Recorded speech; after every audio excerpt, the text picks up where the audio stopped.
Hi y'all, it's Jade.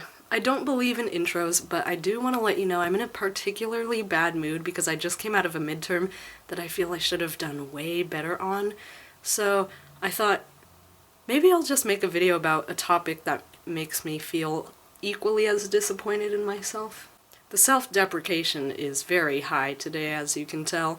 If there were a portion on the midterm that included beating myself up, I'm sure I would make up for all those lost points. I'm gonna start this video off with an anecdote about how my cousins had Barbie dolls growing up. Obviously, if you know anything about me, I am much more of a Bratz person, but I would play Barbies with them, and only with them. There was this one doll who had like a slight imperfection on her leg where the rubbery plastic, or whatever their legs are made of, was kind of peeling off. I kind of picked at it, and then it wouldn't stop peeling, so I just kept like picking off her leg skin, and I joked to my middle cousin, this doll has a man-eating skin disorder, but I really didn't want my youngest cousin to see it. My youngest cousin was the owner of that Barbie doll. My thought process was, this is not my doll, I shouldn't be messing with her leg skin, but it's unstoppable. It's man-eating skin disorder. And that doll is the segue to my struggles with dermatillomania, or compulsive or chronic skin picking disorder, or excoriation disorder. There are a lot of names for this. So what dermatillomania is, I will explain the etymology because I love etymology. Derma meaning skin, tillo meaning pick or to pull, mania being madness or an excessive enthusiasm or urge or desire, obsession. So dermatillomania, you can guess that means I go crazy about picking off my own skin. Wow, that sounds like a lot of fun. Not. So dermatillomania is an obsessive compulsive behavior. The way I would describe dermatillomania is an obsessive compulsive body-focused repetitive behavior. It can be classified as part of obsessive compulsive disorder, OCD, or as like its own mental illness, or what have you. It can, yeah. This is going downhill real fast, just like that midterm. I'm having trouble explaining myself. So what I think dermatillomania is part of obsessive compulsive disorder, and then for me it's a bunch of other things as well. It's like mental illness, it's an addiction, and it's a little bit of self-harm, but not, I mean, it's harm that I do unto myself. Don't be alarmed by this. Along with dermatillomania, I feel like I have other body-focused repetitive behaviors. Those can range from anything to picking out your hairs, your eyelashes, obsessive hair removal besides picking it out, so like cutting it or shaving it or plucking it. I could be picking your fingernails, biting your lips, biting the inside of your cheeks, picking your nose. It could be a lot of things. I have a couple of other body-focused repetitive behaviors that I resort to when I'm trying not to pick my skin. So it's like, if someone's on this diet, it's like, well, I don't want to eat that donut, so I'll just have a full tub of ice cream. That's kind of what my situation is. So where did it start for me? It started before that whole Barbie doll anecdote. For as long as I can remember, I've loved picking and peeling at things like tape, paint, nail polish, etc., what have you. It just felt very satisfying, and it was an urge. Here's another anecdote. I was in 6th grade, and we had little name tags that were taped, see where this is going, to our desks, and probably at least once a week, I would just pick the tape off of my name tag, then I would have to get more tape because can't lose the name tag! Sometimes, if I picked off all the tape on my desk, I needed something else to start picking. My best friend sat next to me in this class, and she knew my habits, and she knew she was going to be gone the next day, and she said, Jade, don't pick the tape off of my desk. Can you guess what I did? I picked the tape off of her desk. So I got new tape to put onto her name tag, so it didn't look like anything, had happened. But she came back the next day and she could tell the tape was different, and she said, "Jade, I told you not to pick the tape off of my desk." And I was like, I couldn't help it. It was just, I had to do it. So I didn't always pick at my own skin. That didn't start until the time that I got old enough to pluck my eyebrows and have pimples. So like age 12. Acne is very triggering because pimples, you can pop them and immediately alter their appearance. This does not mean that they will look better. In fact, 9 times out of 9, tricked ya, pimples will look worse after you pop them, not better. Pimples were a big trigger point for my dermatillomania. I would pop them or pick at them. If they ever scabbed over, I would pick at that too. My dad eventually noticed this behavior, and it started, like when I was younger, a lot of my acne would be on my forehead. And my dad was like, "Jade, are you picking your forehead?" My parents didn't watch me 24/7, but I did it enough that it wasn't really a secret. A lot of times I would do it on my own time in front of a mirror. My mom actually had this mirror that on one side was like 5 times magnification, and it also had a light around it, and that was so great for seeing real deep into those pores. So you can bet that I spent a lot of time just poring over those pores, pun fully intended. So what makes me want to pick at my skin? What do I feel like I have to fix? What emotions occur before, during, and after the skin picking? Skin picking is an attempt to correct perceived imperfections. Pimples is an obvious perceived imperfection because they're just little bacteria and oil-filled blobs under your skin, so. And then I call them dots because they're not like freckles, which are like random yet regular in distribution. I know that doesn't make sense, but it's like they're in a certain area of the face, but they're slightly random, because they're not gonna look like a perfect like grid of freckles. Anyways, what am I saying? Yeah, so they're not freckles because they don't really meet that criteria, but they're not, to me, I don't consider them moles because I think of moles as rising above the skin or being raised over the skin. So I call them dots. So I have dots on my face, especially on my nose, which my ex used to affectionately call nosy dot, and honestly, he definitely helped me accept my perceived imperfections. So, shout out to you for that. I know you're not watching this unless you are, in which case, hi, how's it hanging? Anyways, those are the 2 perceived imperfections that I feel picking at my skin will magically alleviate. So even if the skin picking doesn't address a perceived imperfection directly, somehow I still feel like I'm taking action and going on a path to having better skin, which is the biggest load of barnacles that my mind has ever conjured up. So what are my emotions before, during, and after the picking? Usually before I start picking at my skin, it's stress. I'm just stressed. I have anxiety.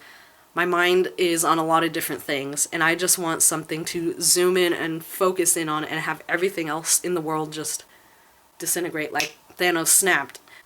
So stress causes me to pick at my skin, and when I'm picking my skin, I feel like nothing else matters. I just zone out and pick. There have been times where I have spent at least an hour in front of a mirror, picking a little bit here or popping this or trying to like evacuate certain pores. At the time, I feel, I wouldn't quite say productive, but I would say, I feel like I'm doing something. When I'm picking it, it's always like, oh, one more. I notice something and I'm like, okay, I can just get rid of that and then I'll be done. And then I see another one, I'm like, okay, that's the last one. And it'll just keep going on and on and on. At some point, a train of thought will roll through that says, Jade, please stop. Don't do this to yourself. Like, it doesn't ever end up looking the way you want, and this is such a bad habit, da-da-da-da-da. And I kind of just ignore it. I'm like, can't hear ya. I'm busy. And then at some point, I just kind of like, I give up, and I immediately after I feel guilt and I feel just uglier than when I started because it leaves your skin like red. It can be inflamed. There could be blood. Stuff that wasn't a problem in the first place is now a problem. So, congrats, you played yourself. So, it's not just my face that I pick. My face is the #1 target. Poor face. My shoulders are, I would say, the next biggest target. And then sometimes it'll be my knees, which seems kind of random. So my face, that's just my nose running. So sorry about that. I've got like some acne scars right here. Or picking scars, or both, I don't know. Some of these are the dots I talked about earlier. And then some are just scars, scabs, and pimples. That, I think, is a scar. A lot of this might be scars. A lot of this is scars. This is a pimple that's annoying me, but I haven't touched it. Those are like old, kind of scarry, scabby things. So yeah, that's my face. It does not look too bad right now. Every time I get almost clear skin, I'm like, yes, no, don't screw it up. And then I'll just go to town and start picking and be like, ugh. So the shoulders. My shoulders can get really bad. And by bad, I mean just really marked up. So this is a big one. That was like a blackhead, a tiny little blackhead that I tried to get rid of. And it was just, my skin was not liking it. I couldn't get it out and it was turning red. It started bleeding. And I was like, I will not stop until I get this blackhead out. So it resulted in this big scab, which I have picked off once already. And then I've got some other bumps and whatnot that really are just mostly results of me picking at it. That's a scab. I also had a sunburn, so some of the skin is like peeling a little bit. And some of these are just like blackheads or pores that are clogged. So my experience with people noticing my picking has been, hurtful, I guess. There's this idea / rule that I wish people would follow where it's like, don't point something out to someone if they can't fix it in 5 seconds. You got something in your teeth? Yeah, sure, point it out. They could just nip and then it's gone. They have a pimple? Yeah. They have the option of popping it, but for it to just go away is gonna take like, I don't know how long because I am not very great at letting pimples go away on their own. Or like if they have a scar or something, like that's not gonna go away in 5 minutes, so don't point it out. Excuse me. That can go away in 5 milliseconds. Anyways, so I've had people comment or ask about things. Like I've had these, like some of the scabs on my shoulder, and I had a housemate say to me, nice mosquito bite, and in my head I was like, it's not a mosquito bite, and that made me feel really bad. And then I've had people say like, oh, what is that? Oh, you can just cover it up with makeup, like whatever. Or like, oh, what happened to your face? Oh, what happened to your cheek? Oh, what happened to your shoulder? Whatever. And it's just like, I'd rather not explain that I am addicted to ripping off my skin in a pursuit of fixing myself / fixing what I perceive as imperfections / really minor things that people wouldn't have really noticed otherwise or commented on. Like, usually if I have a pimple, no one will say anything, minus like somebody here and there will be like, oh, you have a pimple on your blah blah blah, like your chin or whatever, and I'm like, thanks for pointing it out. Usually when it's pimples, people don't say anything, but when it's a scab, it's like, huh, what is that? And I'm like, what it is a regret. So let's not talk about it. With all of this being said, you'd think I'd be very motivated to stop and take better care of my skin so that it's healthier and that it looks clearer and that I don't have to hear people comment on it. Yeah, I wish it was that easy. I've worked with my therapist on this issue. Overall, it's better than it used to be a couple years ago, but for me, mostly it's a cycle of almost there to like clear skin, and then I just see a couple things, or I get stressed and I take it out on my skin. I've tried covering up mirrors because mirrors are a trigger for me. If I'm washing my hands, I'll lean into the mirror and kind of scan for any blackheads or pimples or whatever. Or if I'm in the shower and I'm like washing my shoulders, I'll see something, I'll be like, need to take care of that. That's not a mirror.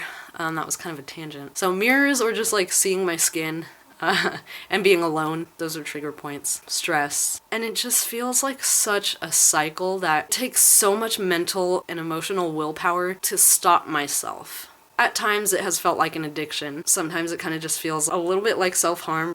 It just feels like I'm punishing myself and then shaming myself. It's a very unhealthy cycle. It's not fun. What do I do to avoid it? I don't know, I'm still working on it. Some days it's just, hey, back away from the mirror, don't look so close. Don't use the magnified mirrors to pluck your eyebrows because you will see a lot of details and you will be triggered. Avoid having tweezers around because you will be tempted to use those as excavating tools for your skin.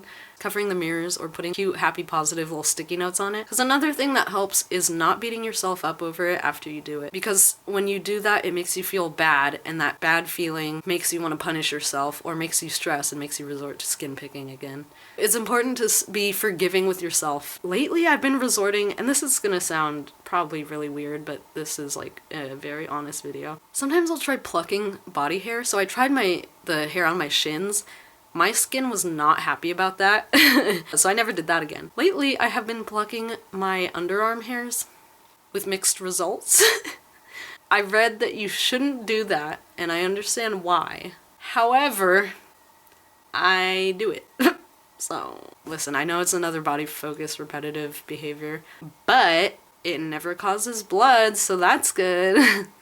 Making this video, A, helped me take my mind off of my midterm frustrations, and B, is a good outlet for talking about my problems and exploring them and expressing myself and hopefully helping other people who feel like they're alone in this struggle. And hopefully I also convince some of y'all to not comment on people's scabs and stuff, because why? Just why? Like if someone asks, oh, what happened to your face? I don't think they would want to hear like, well, sometimes I get really stressed and really hard on myself and I just like to hurt myself. They probably don't want to hear the answer. I feel so ugly and like I have all these flaws on my face and they're just disgusting and I want to get rid of them. Don't ask, because the real answer is not, well, that's my video.